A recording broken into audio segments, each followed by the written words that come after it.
गोटे छोट खणीटार मराला आज गोटे शौल बंशी रे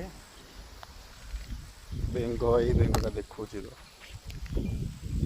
ये बेंग आज धराला गोटे शौलटे बहुत छोट जगार देखा मछटा किले पर हम साइजटा बहुत भल साइज बेंगे धराला।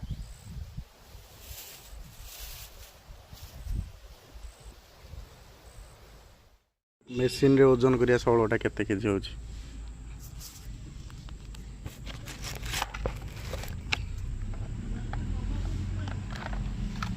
देखो एटा 972 ग्राम